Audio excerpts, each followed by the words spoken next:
Hello all. Another hot day here in California. It's probably about 90 up on the hill here. It's supposed to be in the 80s, 70s and 80s, but it's well past that here in November. So what we're going to talk about today is the heat wave. What we're going to talk about today is the food shortages brought on by water shortages. As usual, we need an example. So let's go to California, which is where I'm at, here in the U.S. California is suffering one of its worst droughts since recorded history. And the water table, which is feeding the crops water, is drying out quickly. It takes over 1,000 years to recharge that water supply.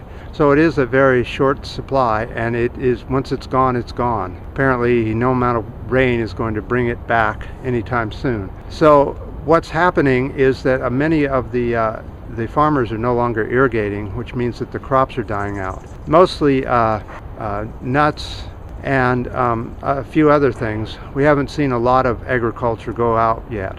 But one of the biggest problems is because of the extra heat, they're pumping more water, so the reservoir is actually shrinking faster as the drought here progresses. So there are many towns now in the California area are now having to truck in water, and there are more and more threats of people saying that if the rains don't come very shortly this year or next, that they may have to depopulate California. That would be quite a project.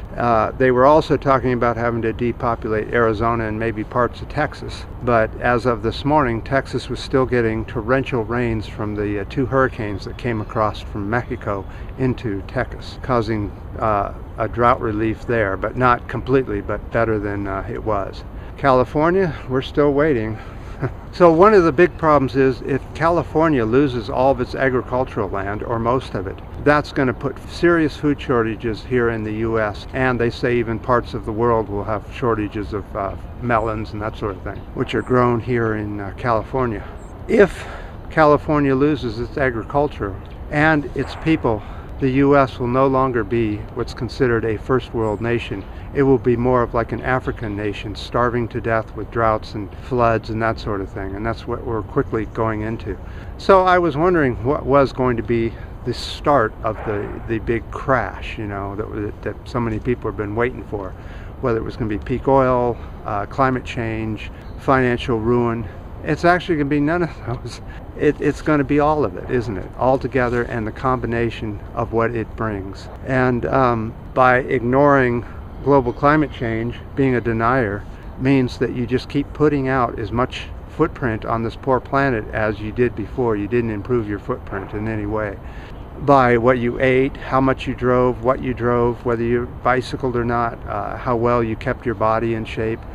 The ones that don't care and just sit on the couch all day, they're the ones that cost communities more money than any others. They're in the hospital more often, having to get health care more often than the people that stay in shape, ride their bicycle to work, let's say, or ride their bicycle on the weekends if that's all you can do. But the better you keep yourself in shape, the better the planet is. And as far as the population deniers, there's no doubt we're overpopulated, and we're expected to go to 10 billion people very shortly. And if you think 7 billion's crowded, you should try 10 billion. That's just going to be an astonishing amount of people, considering how crowded it is getting here in San Francisco and the Bay Area. It's just, you know, it's just packed with people. They're in the way all the time. It's hard to get across the street. And so I do think that this is the beginning, a little taste of what's going to be coming. And I appreciate the comments and the ups and the downs of the last video. And we're continuing on with a project that we've been working on for months. Let me show you another part of it. This project should be getting completed within the month. And then this video series is going to have an extra little something that we've worked on before. But this time we're trying biometrics all the way. We'll see if that doesn't click. So anyway, until next time.